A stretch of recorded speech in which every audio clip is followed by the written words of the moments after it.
Okay, सुनो, कैसे हो तुम लोग? कैसे हो? चलो, यस, खिले खिले चेहरों के साथ शुरू करते हैं एफएम। ओके, चलो, हो तैयार? हो तैयार? करोगे वार? जीत अपनी। दुश्मन कौन? आलस। गुड। तो यस, सुनो, देखो शुरू करने जा रहे हैं पहला टॉपिक एफएम का। सुनो, यस, शुरू करना चाहता हूं मैं एक सवाल के साथ, और सवाल पेश कर रहे हैं तुम्हारे सामने। सुनो, सुनो, अपने टॉपिक का नाम क्या है मालूम है जो शुरू कर रहे हैं? लेवरेज। ठीक है, लेवरेज नाम का टॉपिक शुरू कर रहे हैं मयंक। तो लेवरेज नाम का टॉपिक शुरू करते वक्त मेरा सवाल है तुम लोगों से, क्या तुमने वर्ड सुना है पहले, लीवर? उस वर्ड से बनाया गया है लेवरेज, कहाँ सुना है और क्या मतलब जानते हो? फिजिक्स। अच्छा, सर साइंस का पूछ रहे हो इसलिए तो साइंस छोड़ा। बोलो, क्या होता है लीवर? क्या समझते हो लीवर से?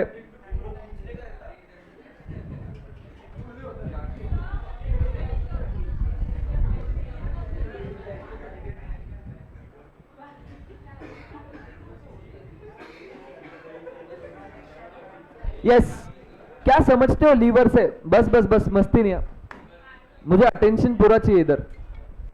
आपस में बोलना होगा तो प्लीज बाहर जाओ और बोल के अंदर आओ, ठीक है? क्या क्या क्या होता है? फिल्टर करना? नहीं, लीवर मतलब फिल्टर करना तो नहीं है। यस, हाँ हाँ, सही सोच रहा है तू।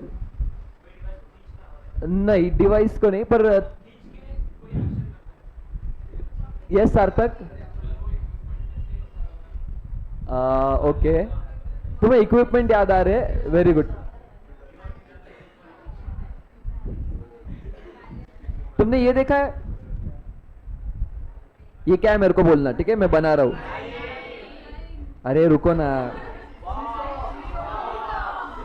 क्या बनाता हूं मैं, ड्राइंग देखा? एक ये बनाने से समझ गया तुमको क्या बना रहा हूं। दिवेश फोन रख दे। यस, तो सीसो है और इधर बैठा है चीनू,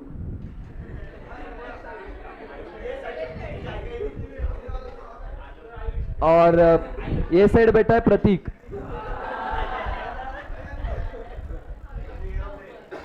देखो अभी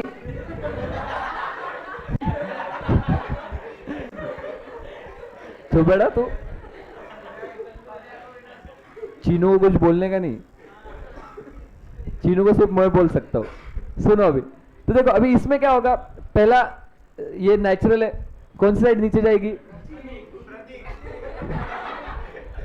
चीनू वाली साइड नीचे जाएगी, है ना, बराबर। लेकिन क्या प्रतीक हमेशा ऊपर ही रहेगा?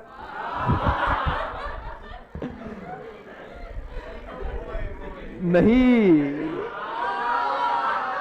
यहां पे ही तुम लोग गलत हो गए। सीसो में प्रतीक भी नीचे आ सकता है, और हाँ, थोड़ा चीनू की हेल्प लगेगी ऑब्वियसली, लेकिन देखो प्रतीक को क्या पूरा का पूरा वेट नहीं उठाना है उसको। ये बीच वाला क्या होता है मालूम है तुमको? लीवर। ये बीच वाला जो होता है ना सीसो में, ये लीवर है। लीवर करता क्या है, एफर्ट्स मल्टीप्लाई कर देता है, अपने इन्फ्लुएंस करता है, पावर एडवांटेज देता है। लीवर अपने एफर्ट्स को मल्टीप्लाई करता है, थोड़ा भी एफर्ट लगाया तो सीसो तुरंत ऊपर नीचे, ये बोलता है लीवर। तुमने वो भी देखा होगा, एक ये होता है, देखो एक आदमी होता है ऐसा, और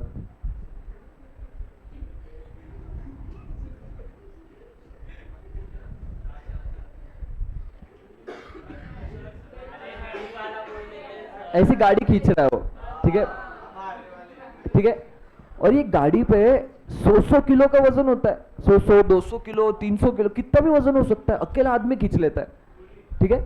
लेकिन ये अकेला आदमी विदाउट इस मशीन के खींच पाता था क्या? नहीं। ये मशीन या ये गाड़ी लीवर का काम कर रही है। लीवर का मतलब यही है कि वो एफर्ट्स को मल्टीप्लाई करने में मदद करता है। अब ये एफएम या फाइनेंस में कैसे काम में आ रहा है वो देखने वाले। उसके पहले एक इंटरेस्टिंग सवाल के साथ शुरू करने जाऊंगा। देखो फॉर एग्जांपल एक कंपनी है जिसका 5 लाख का और 5 लाख, दो कंपनीज है, अपन कंपेयर करते हैं दो कंपनीज ए और बी, दोनों का अर्निंग्स है 5 लाख का, ठीक है, दोनों का अर्निंग्स है 5 लाख। अभी दोनों के अर्निंग्स में इसने ये लिया हुआ है, क्या बोलते हैं उसको, डेट, लोन। इसने लोन लिया हुआ है, इसने नहीं लिया हुआ है। ए का मानना है मैं सख्त खिलाफ हूं लोन के, ठीक है। बी ने लोन लिया हुआ है। अभी बी ने लोन लिया है तो बी क्या भरेगा? इंटरेस्ट। ए कुछ नहीं भरेगा। तो बी ने वैसे मान लो फॉर एग्जांपल 10 लाख का लोन लिया है, इस पे 10% वो इंटरेस्ट भरता है, ठीक है। तो 1 लाख इंटरेस्ट भर देगा, तो कितना बचा? 4 लाख। इसका बचा 5 लाख। इसके बाद ये टैक्स भरेंगे, टैक्स 30% मान लो अभी के लिए, ये 1.5 लाख भरेगा, ये 1.2 लाख भरेगा, तो इसके पास बचेगा 3.5 लाख, इसके पास बचेगा 2.8 लाख। अभी ये देखने से मुझे बताना प्रॉफिट कम हो रहे या नहीं हो रहे? हो रहे, तो कोई लोन क्यों लेगा?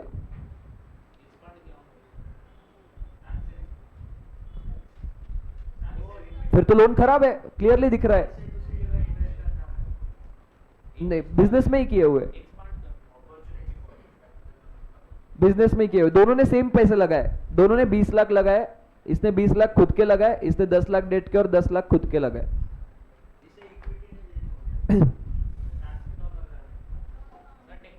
टैक्स तो इनकम का प्रोडक्ट है, मतलब इनकम कम तो टैक्स तो कम ही चाहेगा।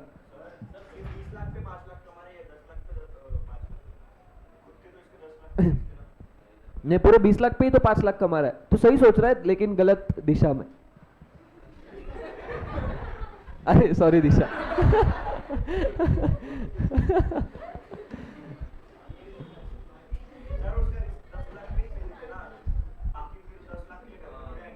बोल मितवा।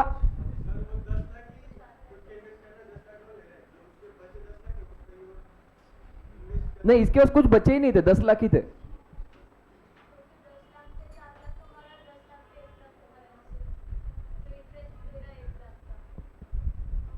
ना।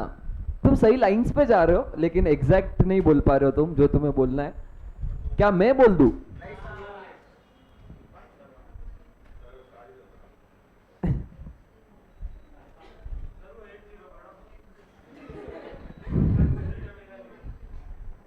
किधर 1 0 बढ़ाना तेरे को? वो 1 लाख ही लिखा था मैंने, ब्रैकेट आ गया उधर।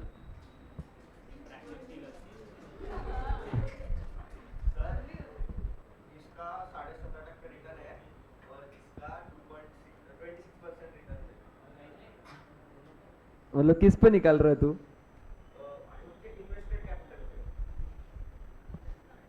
इसका 28% है ना फिर बी का।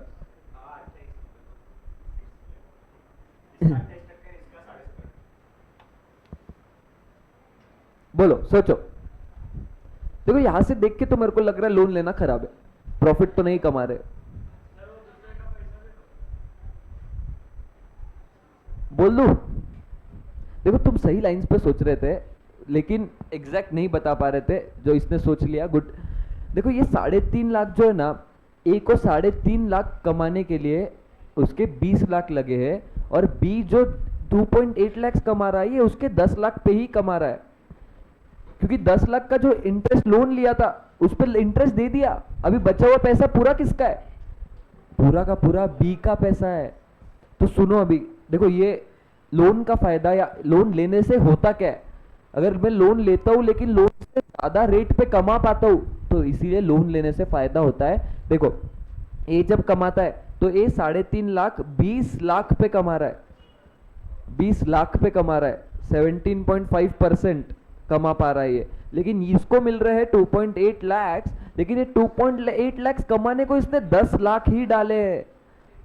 ये 10 लाख जो बचे हुए थे ये तो दूसरे के लिए थे उसने, क्योंकि उसके पास पैसे ही नहीं थे। तो ये कमा रहा है 28%। है ना। अपन जब एब्सोल्यूट टर्म्स में देखते हैं तो एब्सोल्यूट टर्म्स में देख के एग्जैक्ट मीनिंग नहीं समझ में आता। जैसे फॉर एग्जांपल मैं तुमको बोल दूं आलोक 50 मार्क आए तेरे को, अभी आलोक क्या समझेगा मैथ्स अच्छे या खराब है?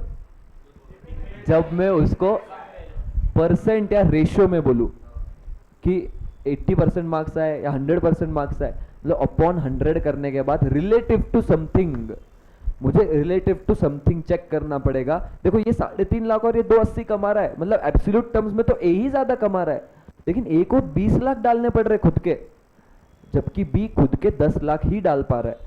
तो ये यहाँ पे डेट किसका काम कर रहा है मालूम है? लीवर का काम। मैं कितना भी कमाते रहूं, क्या वो इंटरेस्ट ज्यादा मांगने को आएगा? बात हुई थी अपनी 10%, उससे ज्यादा तो नहीं मिलेगा। तो डेट लीवर का काम कैसे कर रहा है ये समझो। मैं जैसे जैसे ज्यादा कमाऊंगा मुझे इंटरेस्ट ज्यादा नहीं देना है, ऊपर का जो भी मिल रहा है सब मेरा है, ऊपर का जो भी मिल रहा है सब मेरा है। पर लीवर एफर्ट्स को खराब भी कर सकता है, मतलब मैं अगर कम कमाने लग गया तो मेरे को इंटरेस्ट ज्यादा भरना पड़ेगा, तो लोड आएगा मेरे ऊपर। ठीक है, दोनों वे से चलता है। देखो अपन जनरली अपना माइंडसेट ऐसा है ना, अपन रिस्क सुन के खराब सुनते हैं, खराब लगता है अपने को रिस्क खराब, ना ऐसा माइंडसेट होता है जनरली कि रिस्क मत ले, रिस्क मत ले, निगेटिव सेंस में ही ज्यादा यूज करते हैं अपन। लेकिन हर्षद मेहता सही पहचान गया था रिस्क को, है ना। रिस्क है तो इश्क है, बोला था ना वो। तो रिस्क दोनों साइड होता है, मतलब रिस्क लोगे तो ऊपर भी जाना भी रिस्क का ही रिटर्न है और नीचे आना भी रिस्क ही है। रिस्क दोनों साइड होती है, रिस्क दोनों साइड होती है। अपन जनरली नीचे समझते हैं उसको कि रिस्क खराब है, ऐसे नहीं होता है, रिस्क दोनों साइड होती है।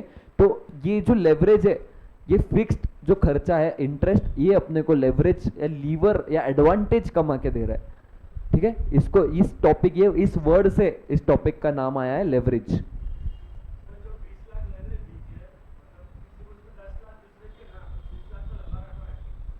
अरे तो वही तो 20 लाख वो लगा रहा है ना, लेकिन खुद के कितने थे? तूने कितने डाले? 10 ना, तेरे को 280 मिल रहे, तू खुश नहीं होगा? तू 28% कमा रहे तेरे कम पैसे पे। देख अगर तू 10 लाख ही डालता, किसी से लोन नहीं लेता, तो तू 1,70,17% ही कमाता तू। मतलब तू अगर सिर्फ 10 लाख डालता ना बिजनेस में, तो तू कितना कमाता? सिर्फ 1,75 175 ही कमाता। लेकिन डेट लेने की वजह से दे रहा, देख 280 का प्रॉफिट हुआ, तेरे को 280 मिल रहे, क्योंकि तू कमा रहा है तेरे फंड्स पे 25-30% और उसको देना है बस 10%। तेरा फायदा हो रहा है यहाँ पे, खुद के पैसे ना होते हुए भी, तेरे पास पैसे ना होते हुए भी। क्या रिपे करना पड़ेगा? तो करो ना रिपे, क्या प्रॉब्लम है? देखो पैसा डाले तो एसेट्स भी बने होंगे ना उतने, अगर लाइबिलिटी बनी है तो एसेट्स भी बने होंगे।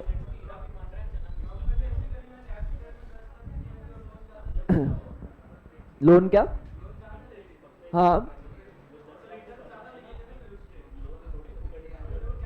देख, लोन ज्यादा दिखाने से नहीं चलेगा, लोन ज्यादा मिलना भी चाहिए। लोन मिलेगा कब? जो उसकी कैपेसिटी, उसका स्कोर या उसका कैपेसिटी रीपेमेंट का हो, तब उतना लोन मिलेगा। तो ऐसे मत मान कि सबको पूरा लोन मिल जाएगा, हर एक को लोन नहीं मिलता है। तो इसीलिए तो, अरे इसीलिए तो लोन लेके अपने अडानी जी इतने पैसे वाले क्यों हुए? लोन ले लेके कम कम टक्के पे लोन लेते थे, उस पे ज्यादा कमाते थे, इसीलिए नेटवर्थ बहुत बढ़ गया। पर वो जब पता चला लोगों को कि डेट बहुत हो गया, रिस्की हो गया, तो फिर स्टॉक प्राइसेस गिरने लग गए बाद में। वो तो अलग सिनेरियो है मार्केट का, खैर। हाँ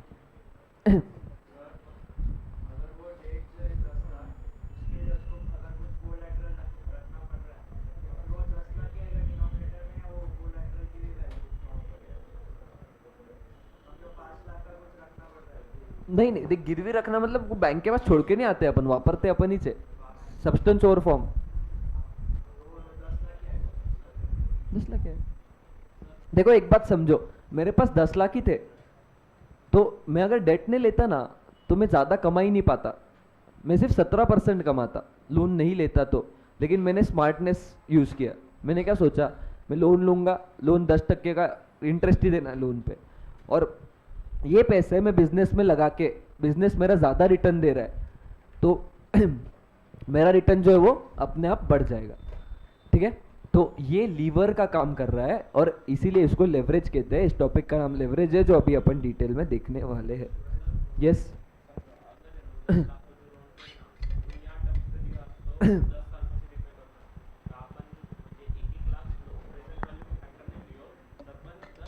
देख, मैं यहाँ पे प्रॉफिट निकाल रहा हूँ, इनकम एक्सपेंस की चीजें।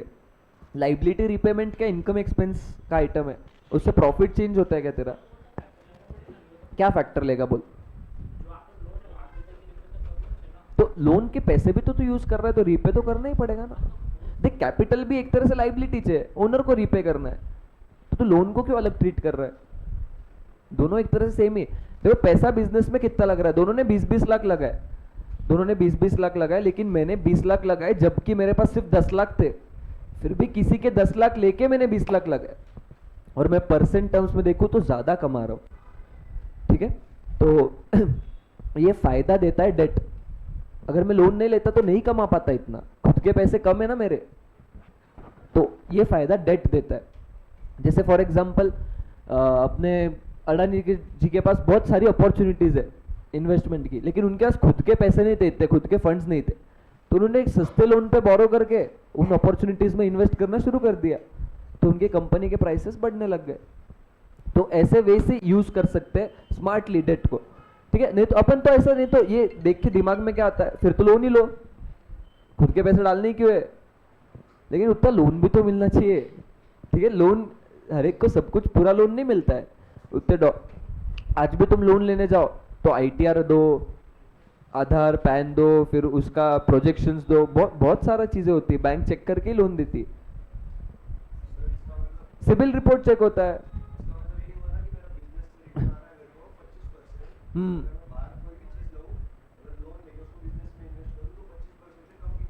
Correct correct correct.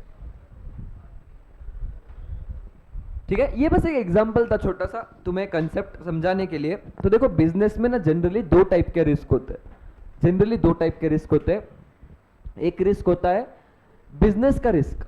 बिजनेस का रिस्क मतलब क्या? मेरा प्रोडक्ट ही खराब है, मेरा प्रोडक्ट ही खराब है, वो वाला रिस्क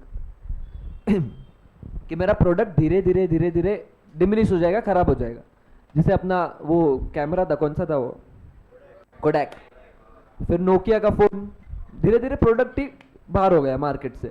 लेकिन दूसरे टाइप का रिस्क, दूसरे टाइप का रिस्क बिजनेस में होता है फाइनेंशियल रिस्क, कि मैं फाइनेंशियली अपने कंपनी को मैनेज नहीं कर पा रहा हूं, इंटरेस्ट पे करने को पैसे जनरेट नहीं कर पा रहा हूं।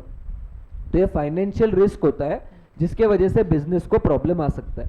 ठीक है, तो दो टाइप के रिस्क कंपनी झेलती है, दो टाइप के रिस्क उसको फेस करने पड़ते हैं। तो ये दोनों टाइप के रिस्क मैनेज करना कंपनी को आना चाहिए, तब जाके अच्छी कंपनी बनती है।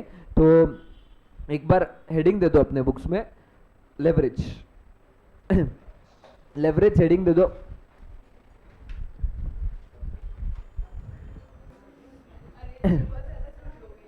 इतनी छोटी वो मीनिंग ऑफ वर्ड लीवर लिखो पहले। Lever means influence, power, advantage, that is it multiplies our efforts. Example जो मैंने तुमको दिए, सीसो या हैंड पुलर। लिखना है, लिखना है।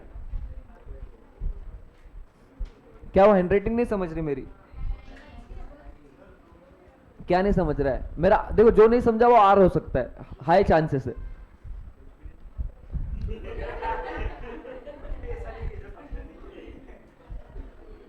यार एग्जामिनर को इतने अच्छे से समझा, तुमको समझ नहीं रहा।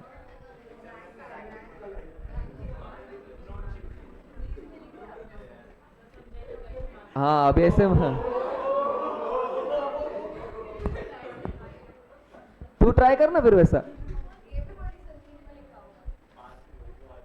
बोल लो बोल लो चलो, लिखा है।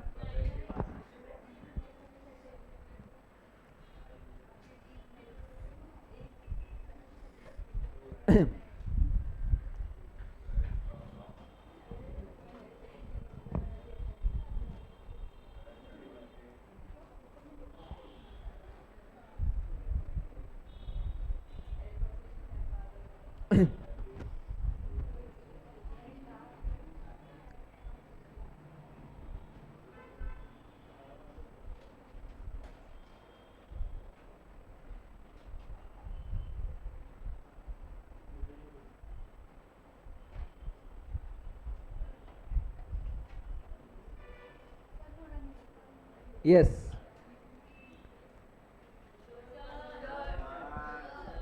ओके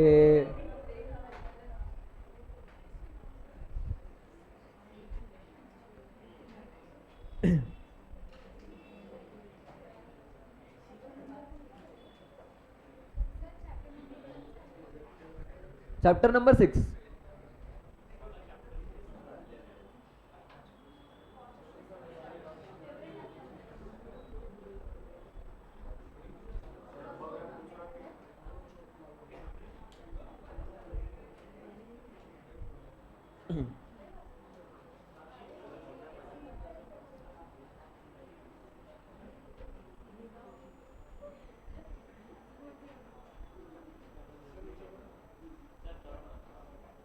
क्या हुआ हो गया ऊपर का लिख के चलो types of risk faced by businessman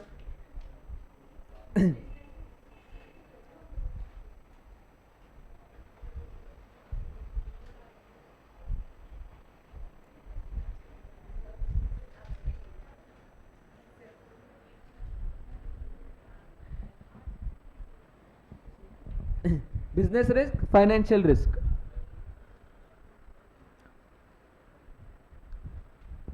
देखो ये जो ये थ्योरी क्वेश्चन है types of risk faced by business हाँ देखो जो भी मैं लिखाऊंगा मेरे मजे के लिए नहीं लिखवा रहा ओके इंपॉर्टेंट है इसलिए लिख रहे सार्थक लिख रहा है क्या ये थ्योरी क्वेश्चन है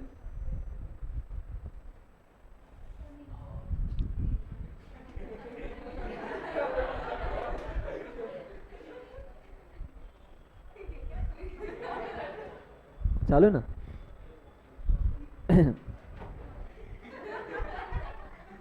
क्या हुआ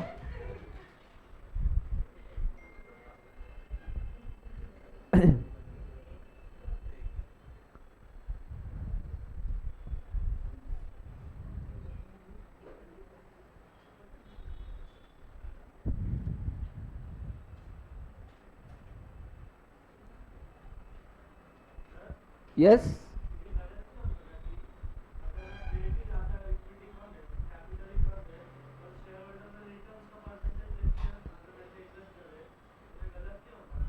क्यों गलत होगा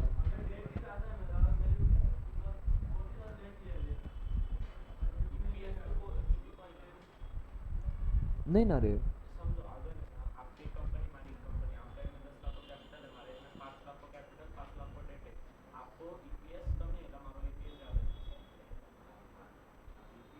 रुक मैं तेरे को ईपीएस के एंगल से दिखा दो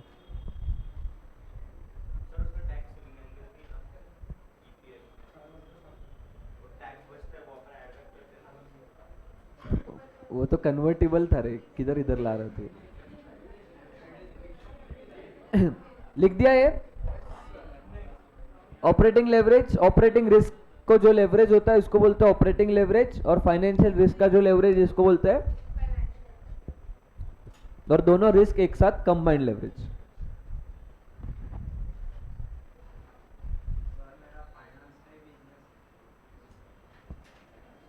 हाँ तेरे लिए ऑपरेशंस हो गया फिर हाँ मतलब तू प्राइवेट इक्विटी इन्वेस्टमेंट बैंकिंग उसको एक ही टाइप का रिस्क होता है हम ना मैं यार एग्जांपल बताओ 2 मिनट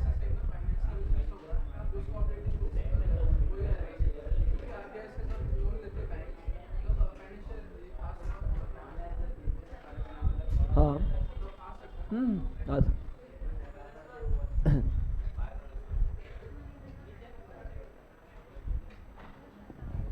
हुआ चलो गुड देखो जिसको सुनना था ईपीएस के एंगल से ए ने 20 लाख का कैपिटल डाला था अगर 100 की फेस वैल्यू है एक शेयर की ₹100 ईच तो इसका नंबर ऑफ शेयर्स कितने हो जाएंगे 20,000 तो तुम्हें परसेंट में नहीं निकालना होगा तो ईपीएस वाइज निकाल लो देखो ये 20,000 शेयर्स पे 3.5 लाख कमा रहा है और दूसरा वाला इसका 10 लाख का डेट था 100 ईच तो 10,000 का डेट डिवाइड बाय 10,000 ये कमा रहा है 17.5, ये कमा रहा है 28 पर शेयर, है ना, पर शेयर इतना कमा रहे। तो पर शेयर देखो ये कंपनी ज्यादा कमा रही है, ईपीएस अर्निंग्स पर शेयर।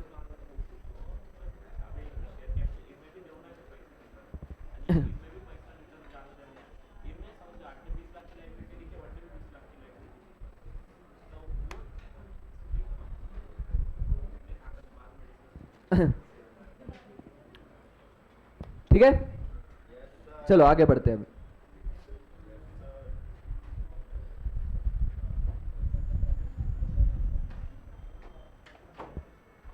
एक मजेदार चीज दिखाऊंगा तुमको, मजा आ जाएगा। उसके पहले एक चीज बताना जरूरी है, इनकम स्टेटमेंट। उसके पहले एक चीज सिखाना जरूरी है, इनकम स्टेटमेंट। देखो ये चीज बहुत काम में आने वाली है पूरे एफएम में। इनकम स्टेटमेंट मतलब ही क्या, अपन जो पीएनएल टाइप्स बनाते हैं ना उसको स्टेटमेंट फॉर्म में, मतलब शुरू करेंगे सेल्स के साथ। अपना सेल्स जो रहेगा, सेल्स में से माइनस करेंगे वेरिएबल कॉस्ट। ये कॉस्टिंग में तुमको आने वाला है वेरिएबल कॉस्ट।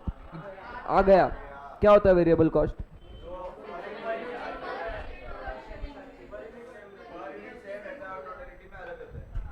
मतलब प्रोडक्शन बढ़ा तो खर्चा बढ़ेगा, प्रोडक्शन कम तो खर्चा कम।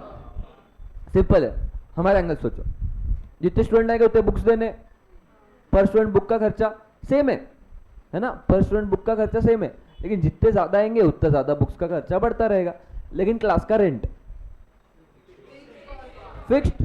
तुम इतने लोग बैठो, 10 लोग और बैठो या 10 लोग कम बैठो, मैं मेरे ओनर को बोलूं प्लीज ना 10 लोग कम आए इस बार, कम करो, कम करेगा? या ज्यादा आए तो मैं क्या ज्यादा दूंगा, ले ऐश कर, ज्यादा बच्चा है तेरी जगह में? नहीं, इसको बोलते हैं फिक्स्ड कॉस्ट। ये चेंज नहीं होने वाली, ठीक है, ये चेंज नहीं होने वाली। लेकिन वेरिएबल कॉस्ट बढ़ती जाती है या कम होती जाती है जैसे भी तुम्हारा प्रोडक्शन या रिस्पॉन्स हो। देखो वेरिएबल कॉस्ट माइनस करने का जो आता है उसको क्या बोलते हैं फिर? कंट्रीब्यूशन। कंट्रीब्यूशन, तो कंट्रीब्यूशन और एक तरीके से तुमको एक्सप्लेन करता हूं मैं कंट्रीब्यूशन। जैसे फॉर एग्जांपल ये बॉटल, ओके, ये स्टील बॉटल, एक बॉटल बनाने में वेरिएबल कॉस्ट या खर्चा लगता है 300 रुपए का, 300 रुपए का खर्चा लगता है, और इसको मैं बेचता हूं 500 में। तो मतलब 300 का खर्चा लगता है, 500 में बेचता हूं, तो 200 रुपए हर बॉटल मेरे को कमा के दे रही है। तो एक तरह से अगर मैं बॉटलों को पूछूं, ए बॉटल बोल तू कितना कंट्रीब्यूट कर रही है, तू कितना कंट्रीब्यूट कर रही है मेरे प्रॉफिट्स के लिए? क्या हुआ? मेरे प्रॉफिट्स के लिए, मेरे प्रॉफिट्स के लिए, मेरे खर्चे के लिए तू कितना कंट्रीब्यूट कर रही है? तो वो क्या बोलेगी? 200, है ना। इसीलिए उसको कंट्रीब्यूशन नाम दिया कि वो हर कंट्रीब्यूशन, अपना कंट्रीब्यूशन उतना दे रहा है, ठीक है। जैसे अभी आईपीएल हो रहा है, तुमने कंट्रीब्यूशन दिया ना उसमें, वैसे, ठीक है। क्या बोला? कुछ आर से कुछ शब्द सुना मैंने।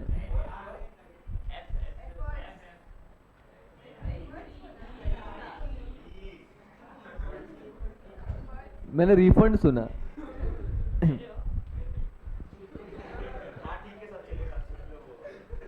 ओके, तो इसको बोलते हैं कंट्रीब्यूशन, ठीक है। कंट्रीब्यूशन जो कमाते हैं ये अपने को हेल्प करता है, ये अपने को हेल्प करता है क्या पे करने को? फिक्स्ड कॉस्ट पे करने के लिए। मतलब अभी फॉर एग्जांपल मैं जो भी ये 200 कमाता हूँ ये बॉटल से, ये 200 हर बॉटल से 200 200 200 जमा करूंगा और इसमें से रेंट भरूंगा, है ना। इसीलिए इसको फिक्स्ड कॉस्ट बाद में माइनस करते हैं, माइनस फिक्स्ड कॉस्ट। ये अपना फिक्स्ड कॉस्ट भरने को काम में आता है, फिक्स्ड कॉस्ट। और फिक्स्ड कॉस्ट भरने के बाद जो आया इसको प्रॉफिट बोलते हैं नॉर्मल अकाउंटिंग के लैंग्वेज में, लेकिन फाइनेंस में इसको और डिटेल बाइफरकेशन किया है। इसके बाद जो आता है इसको ईबीआईटी या पीबीआईटी बोलते हैं। क्या होता है मालूम? Earnings before interest and tax, और profit before interest and tax, कोई भी बोल, कुछ भी नाम दे सकते हो इसको। तो earnings before interest and tax मतलब क्या? अभी दो खर्चे माइनस करने बाकी है, इंटरेस्ट माइनस करना बाकी और टैक्स माइनस करना बाकी है। तो पहले इंटरेस्ट माइनस कर देंगे क्योंकि इस पर टैक्स का डिडक्शन मिल जाता है। इंटरेस्ट माइनस करेंगे, फिर जो आएगा इसको बोलते हैं ईबीटी या पीबीटी। अर्निंग्स बिफोर टैक्स या प्रॉफिट बिफोर टैक्स। फिर इसमें से टैक्स माइनस कर देंगे, टैक्स माइनस कर देंगे, फिर टैक्स आने के बाद जो बचेगा इसको बोलते हैं ईएटी या पीएटी, अर्निंग्स आफ्टर टैक्स या प्रॉफिट। बस तुमको लगा यहाँ पे रुक जाएंगे, नहीं। इसके बाद कुछ प्रेफरेंस डिविडेंड देना हो, प्रेफरेंस शेयर्स हो, तो पहले उनका हिस्सा जाएगा प्रेफरेंस डिविडेंड। प्रेफरेंस डिविडेंड जाने के बाद जो बचता है इसको क्या बोलते हैं मालूम? हाँ, ईश, earnings attributable to equity share holders, earnings attributable to equity share holders, ईश, ठीक है, या profits attributable to equity share holders, कुछ भी तुम इसको बोल सकते हो। फिर अगर मैं इसको, ये सारे शेयर होल्डर्स मिलके एक साथ जो कमाते हैं इसको अर्निंग्स बोला जाता है। अगर इसको मैं डिवाइड करूं नंबर ऑफ शेयर से, मतलब टोटल मैं कमाता हूं 1 लाख और मेरे 10,000 शेयर्स है, तो क्या मैं बोल सकता हूं मेरा हर शेयर 10 रुपए कमा रहा है ना? तो इसको डिवाइड करेंगे नंबर ऑफ शेयर से, तो आ जाएगा मेरा ईपीएस, अर्निंग्स पर शेयर। ये इसको इनकम स्टेटमेंट बोलते हैं पूरा। इसके आगे बस एक टर्म है जो मार्केट में यूज होता है, पी, क्या तुमने सुना है? पीई, पीई रेशियो सुना है तुमने कभी? प्रॉफिट अर्निंग रेशियो, मतलब प्रॉफिट टू अर्निंग रेशियो जिसको बोला जाता है। देखो पी अपॉन ई, प्रॉफिट अर्निंग रेशियो मतलब ही प्राइस अपॉन अर्निंग्स। अभी ये पी रेशियो क्या होता है? मार्केट में ना एक टर्म यूज किया जाता है कि ये कंपनी फॉर एग्जांपल 10 कमा रही पर शेयर, ठीक है, ये कंपनी पर शेयर कितना कमा रही? 10, इसका मार्केट वैल्यू है शेयर का 50, तो ऐसा बोल सकते हैं कि इसका अर्निंग्स के 5 टाइम्स ट्रेड हो रहा है शेयर। ये मार्केट में बहुत यूज होता है, जैसे तुम कंपेयर करने के लिए, फॉर एग्जांपल इन्फोसिस, टाटा और टीसीएस और विप्रो, ये तीनों लगभग सेम कंपनीज है, उनके काम में अगर मुझे कंपेयर करना है तो मैं उनके पी चेक करता हूँ, पी चेक करता हूँ कि ये कंपनी उसके अर्निंग्स के कितने टाइम्स ट्रेड हो रही है। तो अगर देखो इन्फोसिस ट्रेड हो रहा है 8 टाइम्स, टीसीएस ट्रेड हो रहा है 15 टाइम्स, तो मुझे इससे एक अंदाज आ सकता है कि इन्फोसिस और भी ऊपर जा सकता है, इसका पी अभी कम है, ये ज्यादा टाइम्स ट्रेड हो सकता है और चांसेस है कि ये टीसीएस की पी को मैच कर दे। तो ये एक मार्केट में यूज किया गया टर्म है, मतलब प्रैक्टिकल लाइफ में भी यूज किया जाता है इसको एनालिसिस करने के लिए। तो जब मेरा अर्निंग्स पर शेयर आ जाता है, तो अगर मेरे अर्निंग्स पर शेयर को मैं पीई रेशियो से मल्टीप्लाई करता हूं तो मेरा मार्केट प्राइस पर शेयर आएगा। मतलब इसको निकालते ही वैसे actually market price upon EPS, P ratio, इसको निकालते ही वैसे, उसके नाम में भी देखो पीई, प्राइस अर्निंग, उसके नाम में ही है प्राइस अपॉन अर्निंग रेशियो, उसको निकालते ही वैसे है। तो ये मार्केट में यूज किया जाने वाला टर्म है जो अपन आगे देखने भी वाले इसके बारे में। ये पूरी इनकम स्टेटमेंट है जो अपने को काम में आएगी। पहले एक बार ये हेडिंग देके लिख लो, फिर इसके बारे में बात करने वाले। इनकम स्टेटमेंट हेडिंग दे दो और ये पूरी इनकम स्टेटमेंट लिख लो। Sales minus variable cost contribution, contribution minus fixed cost EBIT, EBIT minus interest EBT, EBT minus tax EAT, EAT minus preference dividend ईश, ईश divided by number of shares EPS.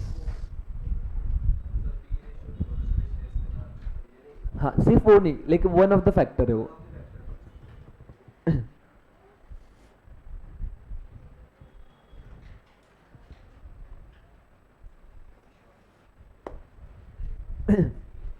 एक बार देख के तुम खुद से लिखने का भी ट्राई कर सकते हो।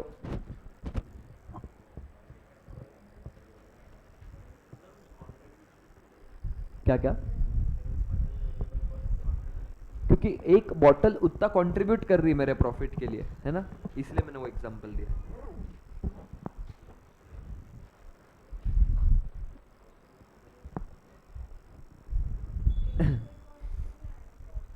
किसमें?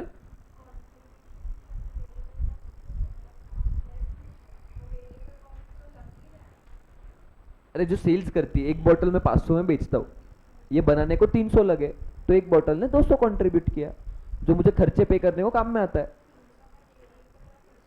नहीं, फिक्स नहीं, सिर्फ वेरिएबल। ये बॉटल बनाने को कितना लगा, मटेरियल, मटेरियल, लेबर, बाकी खर्चे नहीं लिए, सिर्फ वेरिएबल कॉस्ट। जैसे अगर तू सोचेगी तो पर स्टूडेंट मैं चार्ज करता हूँ फॉर एग्जांपल 10,000, और मुझे बुक्स विक्स सब पकड़ के खर्चा लगता है 2,000, तो एक स्टूडेंट 8,000 कंट्रीब्यूट करके देता है, वैसे वैसे सोच सकती है, बाकी खर्चे लिए ही नहीं उसमें।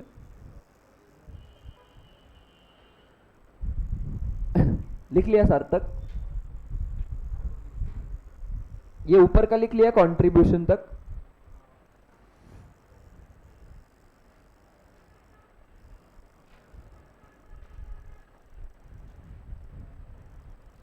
यस।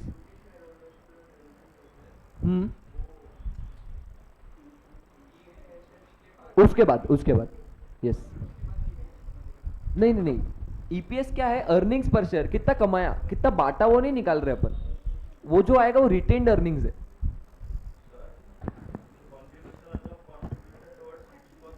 Yes, correct.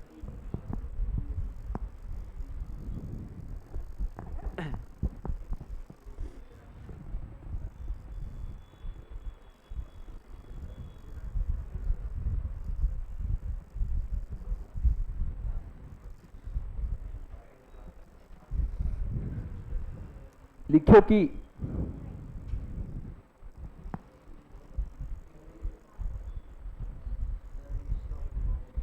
इसका फुल फॉर्म लिख लेना, earnings available for equity share holders.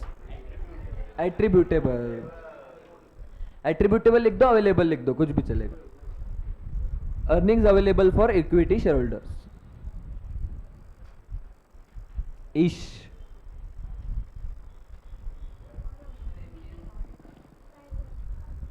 P, price earning ratio. MPS, market price per share. जैसे अर्निंग्स पर शेयर है वैसे ही market price per share, market price आ जाएगी एक शेयर की।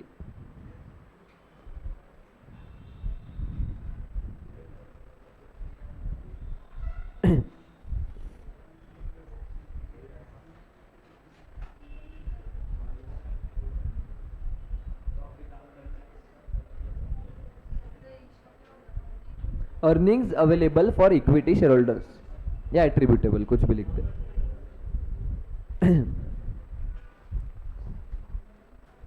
हो गया? साक्षी लिख लिया, दिवेश लिखा, ओके। उधर कौन है? संस्कृति लिखा। क्या लग रहा है, जीतेगी तेरी टीम?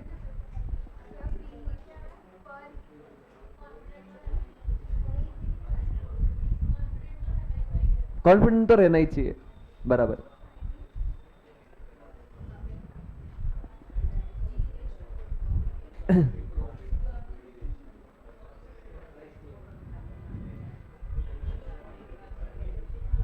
हो गया?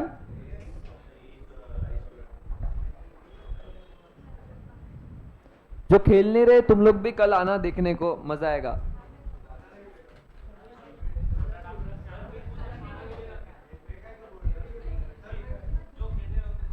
है, सबको मिलेगा। देखो मैंने लंच और ब्रेकफास्ट एक्स्ट्रा ही बोले, क्योंकि देखने को काफी लोग आएंगे ना, तो वो वेस्ट हो जाएगा खाना, तो आ जाना।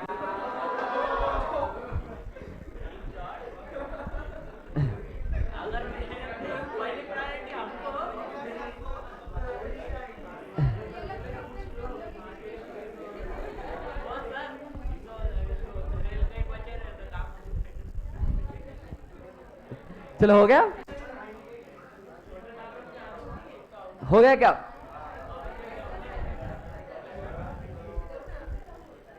बोल।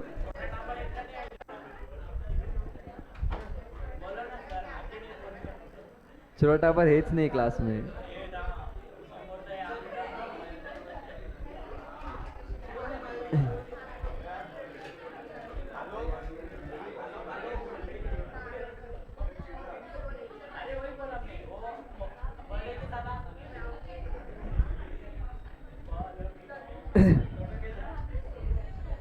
सुनो,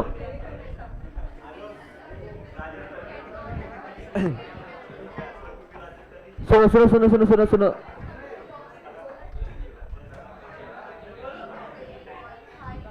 गांव वालों सुनो। ओके, इधर ध्यान देना, है सबका ध्यान? ये देखो एक मजेदार चीज बता रहा हूं, मजा आ जाएगा तुमको। सेल्स ज्यादा जूम हो गया क्या?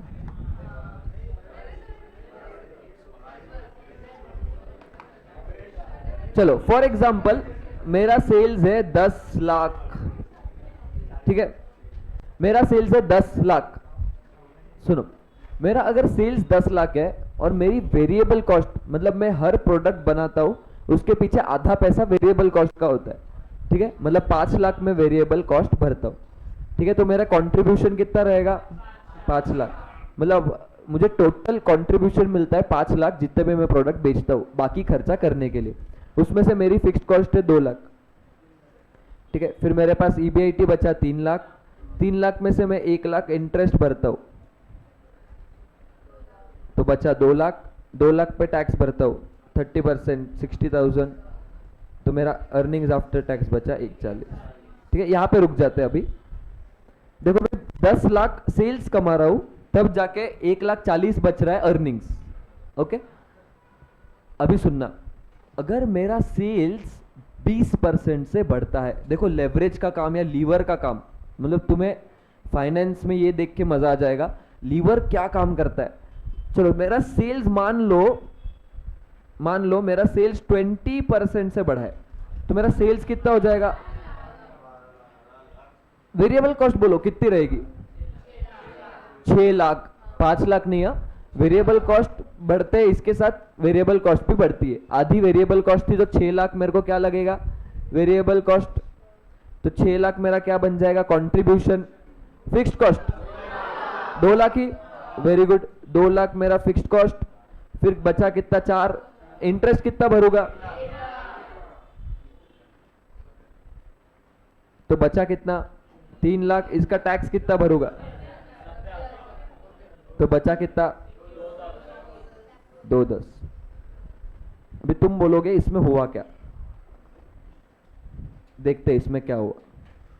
इसको यहां से उठा के मैं लेके जाता हूं नीचे, 2 मिनट बस। ये देखो अपना सेल्स कितने परसेंट से बढ़ा? 20। थोड़ा आगे बढ़ते हैं। ये क्या था अपना? ईबीआईटी ना, ये कॉन्ट्री था, contri minus fixed cost, EBIT, EBIT minus interest, EBT. ठीक है, सुनो, मेरा सेल्स कितने परसेंट से बढ़ा? 20% से।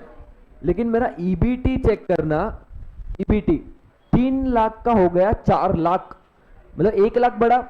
1 लाख अपॉन 3 लाख कितने से बढ़ा वो चेक करो। 1 लाख अपॉन 3 लाख कितने से बढ़ा?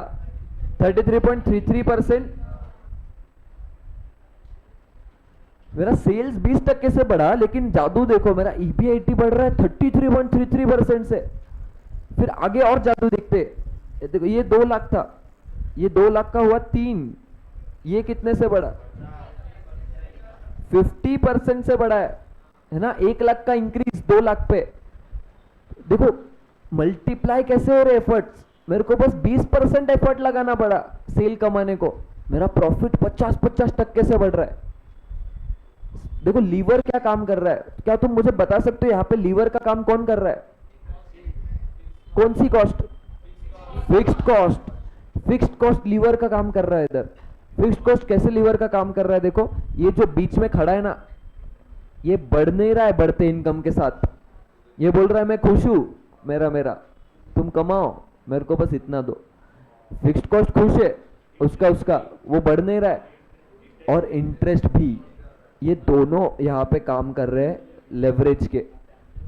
ये दोनों यहाँ पे लेवरेज का काम कर रहे हैं, तो दोनों को लेवरेज बोला जाता है। फिक्स्ड कॉस्ट जो है ये ऑपरेटिंग बिजनेस के काम में आता है, इसको ऑपरेटिंग लेवरेज बोला जाता है, क्योंकि फिक्स्ड कॉस्ट डेली इसके बिजनेस के पार्ट है। और जो फाइनेंशियल लेवरेज वो इंटरेस्ट है। इंटरेस्ट फाइनेंशियल लेवरेज का काम कर रहा है, मतलब मैंने लोन लिया इसके लिए इंटरेस्ट का लेवर पैदा हुआ है, तो उसको फाइनेंशियल लेवरेज बोला जाता है। तो ये दोनों लेवरेज मिला के मेरे एफर्ट्स मल्टीप्लाई कर रहे हैं। और देखो यही बिजनेस का मेन मोटिव है, यही पर्पस होता है। मतलब तुम्हें बिजनेस में अगर तुम्हें प्रॉफिट्स बढ़ाने हैं ना, तुम्हें हर बार उतने ही एफर्ट्स नहीं लगाने पड़ते। मतलब तुम्हें ये एग्जाम में भी लगा सकते हो, तुम्हें 50-50 या पासिंग मार्क्स लाने के लिए पूरे एफर्ट्स नहीं लगाने पड़ते, ठीक है। 60-70% एफर्ट से 50 मार्क्स पासिंग मार्क आ जाते हैं। एफर्ट्स लगते हैं तो ऊपर मार्क्स और एग्रीगेट बढ़ाने के लिए। मतलब एक तरह से तुम मान लो 60% तक पहुंचने के लिए फिर भी 80% एफर्ट से पहुंच जाओगे, लेकिन वो 60% से 80% तक जाना, उसमें बहुत ज़्यादा मेहनत लगती है। मतलब और ऊपर, मतलब एक लेवल से ऊपर स्केल करने को बहुत मेहनत लगती है। तो ये बिजनेस या एग्जाम में भी तुम्हारे अप्लाई हो सकता है। देखो यहाँ पे 20% की ही एफर्ट लगा है, लेकिन प्रॉफिट देखो 50% से बढ़ रहा है, ठीक है। तो ये होता है लीवर का काम। लीवर अपने को यहाँ पे हेल्प कर रहा है। देखो अगर मेरी फिक्स्ड कॉस्ट 0 होती ना, तो लीवर कुछ होता ही नहीं, लेवरेज कुछ भी नहीं होता। चेक करते चलो, लगेज चेक करते हैं। ये अगर 0 होता, ये 0 होता, तो 10 लाख माइनस 5 लाख, 5 लाख, ये 0, फिक्स्ड कॉस्ट 0, तो ईबीआईटी कितना रहता था मेरा? 5 लाख ही रहता था। अभी इसको 20% से इंक्रीज करते, तो ये 12 लाख, ये 6, ये हो जाता 6 लाख, 0। देखो ये 20% से इंक्रीज हुआ, और मेरा ईबीआईटी कितना इंक्रीज हुआ? 20% से ही, है ना। जितना एफर्ट लगाया उतना ही मिला। क्यों? यहाँ पे लीवर नहीं था, फिक्स्ड कॉस्ट नहीं था। फिक्स्ड कॉस्ट मेरा लीवर का काम करता है, जिसको ऑपरेटिंग लेवरेज बोला जाता है। तो ऑपरेटिंग लेवरेज होता कुछ नहीं है। देखो मैंने 20% एफर्ट्स पे 50%, सॉरी कितना, 33% एक्स्ट्रा कमाया ऑपरेटिंग में, है ना। तो ऑपरेटिंग लेवरेज क्या होता है मालूम है? Operating leverage 33% upon 20%। मतलब 1% प्रॉफिट कमाने के लिए मेरे को कितना एफर्ट लगाना पड़ रहा है, कितना टाइम्स, ये निकाल लो 2 मिनट। 1.65।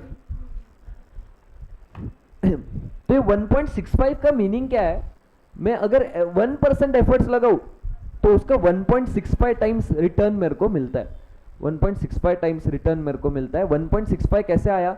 33% रिटर्न मिला, जबकि मैंने 20% ही एफर्ट्स लगा, है ना। 1.65। और ये जो दूसरा वाला निकालूंगा, मतलब मेरे को एंड में 50% प्रॉफिट कमाया, उसके लिए मैंने शुरू में 20% एफर्ट ही लगाया था। तो ये कितना आ रहा है देखो, 2.5। ये 2.5 का ये कंबाइंड लेवरेज है। इसमें फाइनेंशियल का भी इफेक्ट है और ऑपरेटिंग का भी, मतलब इंटरेस्ट का भी इफेक्ट है और इसका भी इफेक्ट, दोनों का इफेक्ट है। और सिर्फ फाइनेंशियल लेवरेज अगर मुझे निकालना है तो मैं उसको निकाल सकता हूं। मेरा 50% प्रॉफिट हो रहा है, जबकि ईबीआईटी 33% से बढ़ रहा है, तो ये सिर्फ फाइनेंशियल लेवरेज आ जाएगा। मतलब क्या? इंटरेस्ट के वजह से कितना फायदा हो रहा है। इंटरेस्ट के वजह से, देखो इंटरेस्ट के ऊपर क्या है? ईबीआईटी। इंटरेस्ट के नीचे क्या है? ईबीटी। देखो यहाँ पे चेक करो, ये इनकम स्टेटमेंट। इंटरेस्ट के ऊपर क्या है? देखो ईबीआईटी। इंटरेस्ट के नीचे ईबीटी। तो इंटरेस्ट के ऊपर 33% का रिटर्न था और उसके नीचे 50 हो गया, तो सिर्फ इंटरेस्ट के वजह से फायदा कितना हुआ? देखो 50/33, 1.5, ठीक है, 1.5। अभी देखो ये निकाला जाता है और एक तरीके से। अपना लीवर कौन था इधर? Operating leverage. Fix cost, fix cost के ऊपर क्या है? कॉन्ट्री। कॉन्ट्री के नीचे क्या है? सॉरी, फिक्स कॉस्ट के नीचे क्या है? ईबीआईटी। तो कॉन्ट्री अपॉन ईबीआईटी करो तो ये देखो, ये कॉन्ट्री है, ये ईबीआईटी है। 5 लाख अपॉन 3 लाख, 1.6 वही आ रहा है। देखो यही आया ना ऑपरेटिंग लेवरेज। ऑपरेटिंग लेवरेज निकालने का और एक तरीका है, जो लेवरेज है उसके ऊपर जो है वो numerator upon denominator. Same for interest. Interest के ऊपर क्या है? देखो ईबीआईटी। इंटरेस्ट के नीचे क्या है? ईबीटी। उसके ऊपर क्या है? 3 लाख और नीचे है 2 लाख, तो 3/2 करो, उतना ही आया था फाइनेंशियल लेवरेज, है ना। ये मैंने तुम्हें फॉर्मूला बताया ही नहीं, अभी बताऊंगा फॉर्मूला, ठीक है। अभी अपन बस एनालाइज कर रहे थे, देख के समझ रहे थे।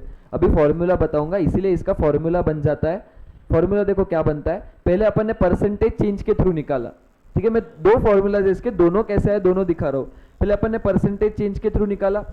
परसेंटेज चेंज कैसे निकाला एक बार वो बोलता हूं। ये देखो कहा गया, percentage change in EBIT upon percentage change in sales, यही किया था। कि ईबीआईटी 33% से बढ़ रहा है जबकि सेल्स 20% से ही बढ़ाना पड़ा। तो परसेंटेज चेंज इन ईबीआईटी कैसे निकालते हैं अपन? सुनो, परसेंटेज चेंज इन ईबीआईटी वो कैसे निकाला? देखो 1 लाख से बढ़ा ईबीआईटी तो 1 लाख अपॉन 3 लाख ऐसे किया था मैंने परसेंटेज चेंज निकालने के लिए, इंटू 100 ऑब्वियसली। और सेल्स के लिए 2 लाख से सेल्स बढ़ा अपॉन 10 लाख, ऐसे ही करते है ना। तो देखो इसको सॉल्व करने में अगर मैं जाऊँ बाद में परसेंटेज चेंज निकालने के, ये चेंज निकालने के बाद, तो ये सॉल्व कर मतलब ये निकाला कैसे 1 लाख का चेंज, पहले का ईबीआईटी माइनस बाद का ईबीआईटी। तो ये सॉल्व करने के बाद इसका फॉर्मूला ही बन जाता है कंट्रीब्यूशन अपॉन ईबीआईटी। इसका फॉर्मूला यही बन जाता है। ये 10 लाखों से छोड़ो, मैं तुमको हंड्रेड्स के एग्जांपल से बताता हूँ, वो ज़्यादा इजी जाएगा। ये देखो case 1 case 2 contri minus fix cost equals to EBIT, ठीक है। Contri minus fix cost equals to EBIT. देखो अभी कैसे आता मेरा 110 का कंट्री था, इसको बढ़ाओ 10% से 121, फिक्स कॉस्ट मेरी 10 थी, 10 ही रहेगी, तो ये 100 था, ये हो गया 111। ये कितने परसेंट से बढ़ा? 11% से, बराबर। तो मेरा ऑपरेटिंग लेवरेज मुझे मालूम है, मैं 10% का एफर्ट लगाता हूं तो 11% मिलता है, 1.1 टाइम्स, है ना। तो इसको निकालने के दो तरीके, एक तो 11% अपॉन 10%, या तो सीधा कंट्री अपॉन ईबीआईटी 110 अपॉन 100। वो लीवर के ऊपर क्या है और नीचे क्या है ना। फिक्स कॉस्ट लीवर है, फिक्स कॉस्ट लीवर के ऊपर है कंट्री, नीचे है ईबीआईटी। 110 अपॉन 100 दोनों कर सकते हैं। देखो ये दोनों क्यों कर रहे हैं, मैथ्स ही है। दोनों फॉर्मूला बने क्यों? मैथ्स की वजह से। कैसे मैथ्स की वजह से बने वो भी दिखा देता हूं। अपन ने परसेंटेज चेंज कैसे निकाला, देखो 11 अपॉन 110, 11 अपॉन 110, ये ऊपर का कंट्री का परसेंटेज, सॉरी इसका पहले लिया ना, 11 अपॉन 100 ईबीआईटी का परसेंट अपॉन 11 अपॉन 110। ये किया अपन ने 11 कट, और ये 1 अपॉन 100 अपॉन 1 अपॉन 110, तो ये 110 ऊपर गया अपॉन 100। देखो 110 क्या था अपना कंट्री, और 100 क्या है ईबीआईटी। तो फॉर्मूला ऐसे ही बन के आ रहा है, मतलब ये मैथ्स की वजह से बना है। ओरिजिनल फॉर्मूला क्या है? परसेंटेज चेंज वाला, उसके वजह से शॉर्टकट फॉर्मूला बन गया है। मेन फॉर्मूला था परसेंटेज चेंज इन ईबीआईटी, मतलब मुझे रिटर्न कितना मिल रहा है upon percentage change in sales, नीचे क्या एफर्ट कितना लगाना पड़ रहा है, ये मेन फॉर्मूला था। इसके बाद जो शॉर्टकट फॉर्मूला है वो बन गया, वो भी बहुत इजी है। जो लीवर है उसके ऊपर न्यूमरेटर, उसके नीचे डिनोमिनेटर, सिंपल, ठीक है। तो ये दोनों चीज है। अभी ये दोनों चीजें एक बार के लिए लिख लो। देखो ये तीनों चीजें मैंने लिखवाई है, ये एक बार के लिए लिख लो, इसको देख के एनालाइज करते हो। और टाइप्स ऑफ लेवरेज, 3 टाइप्स के लेवरेज है, ऑपरेटिंग, फाइनेंशियल, कंबाइंड। ऐड नहीं, मल्टीप्लाई करना पड़ेगा। नहीं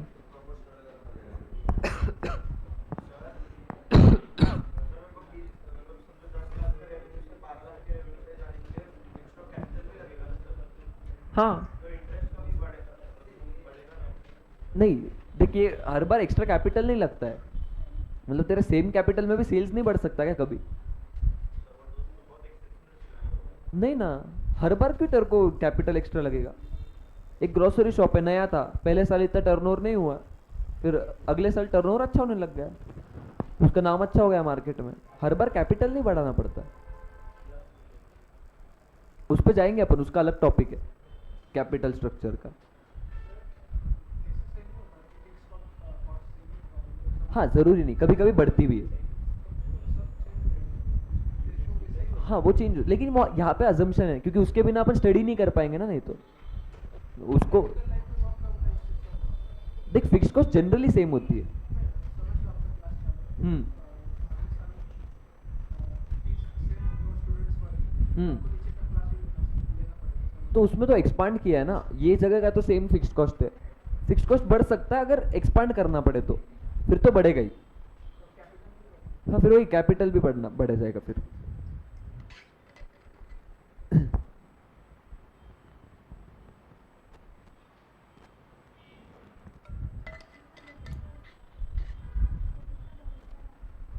इसको तुझे नहीं है? Operating financial combined. Operating leverage मतलब क्या? Relationship between sales and EBIT. Financial मतलब ईबीआईटी और ईपीएस. ये इस पे आता हूं मैं, ईपीएस क्यों लिखा है इधर? रिलेशनशिप बिटवीन सेल्स और ईपीएस, कंबाइंड लेवरेज.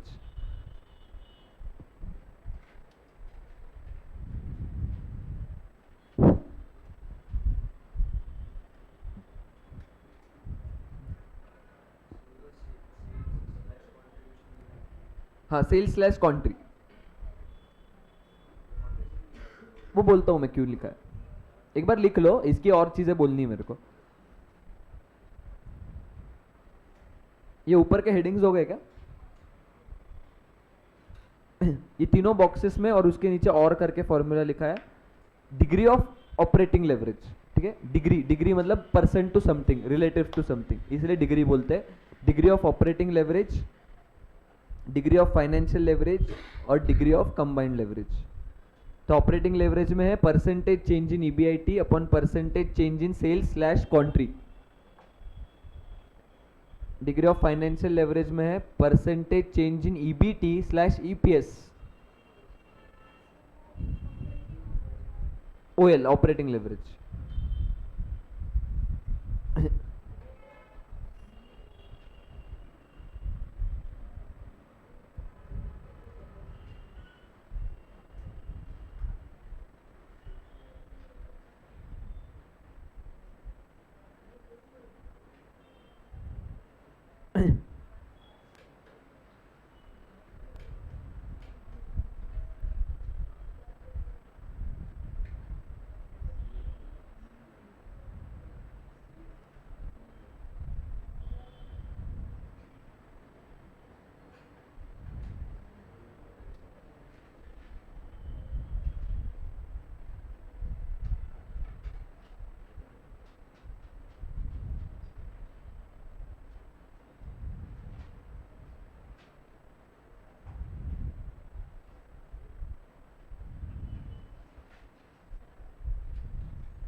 हुआ लिख के?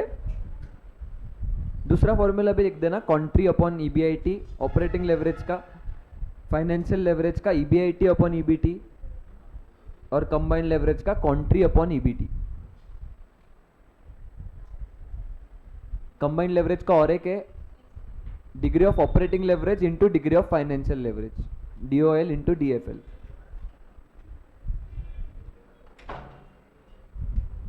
DOL into DFL.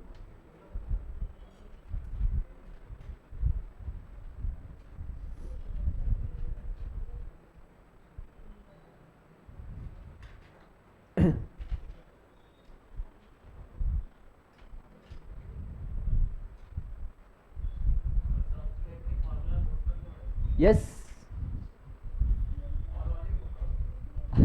अरे वो डिपेंड करता है क्वेश्चन कौन सा है. अगर इनकम स्टेटमेंट का है तो नीचे वाले, ये वाले. लेकिन कभी कभी परसेंटेज चेंज वाला भी क्वेश्चन आता है तो फिर ऊपर वाला काम में आएगा.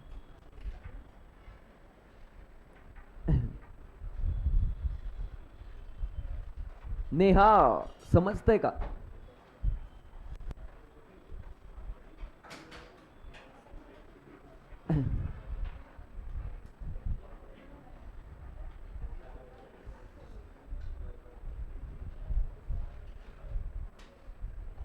साक्षी મગજમાં જ આવે છે.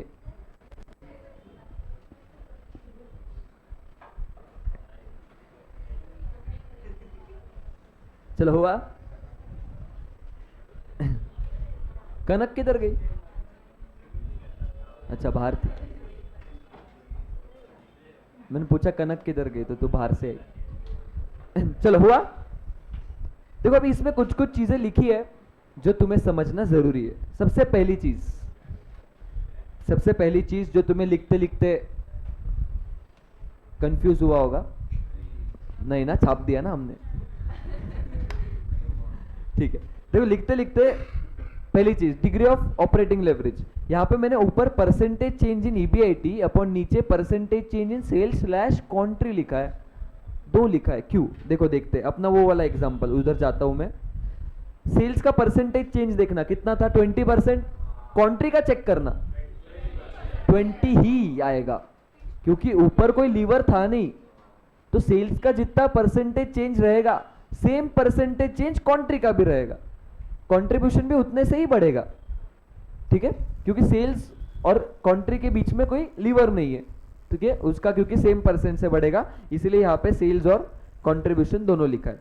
फिर नेक्स्ट अगला क्वेश्चन जो तुमको आएगा, डिग्री ऑफ फाइनेंशियल लेवरेज में मैंने percentage change in EBT slash EPS क्यों लिख दिया, क्योंकि सेम इसके नीचे भी कोई लेवरेज नहीं था, इसके नीचे प्रेफरेंस डिविडेंड एक लेवरेज आ सकता है, और वो आएगा तो क्या करेंगे वो अलग से देखेंगे अपन, ठीक है, नहीं तो इसके नीचे भी सेम ही है, क्योंकि जितना मैं 140 कमाता हूँ, सॉरी ऊपर देखो ईबीटी कितना 2 लाख, 2 लाख के बाद कोई लीवर नहीं है, टैक्स भी फिक्स रेट पे जाता है और बाद में कोई खर्चा ही नहीं है, ठीक है, तो उसके बाद भी कोई लीवर नहीं, इसलिए उनका भी परसेंटेज सेम चेंज सेम रहेगा।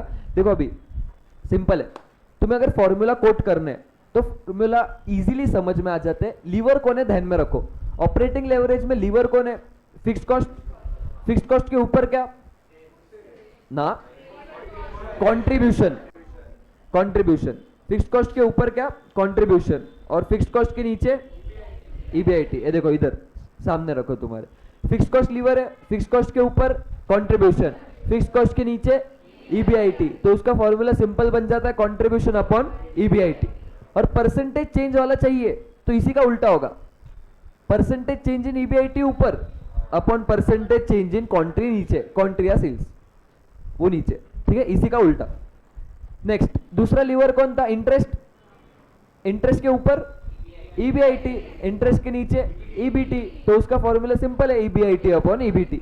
और जब परसेंटेज चेंज का चाहिए तो इसी का उल्टा, percentage change in EBIT upon percentage change in EBIT.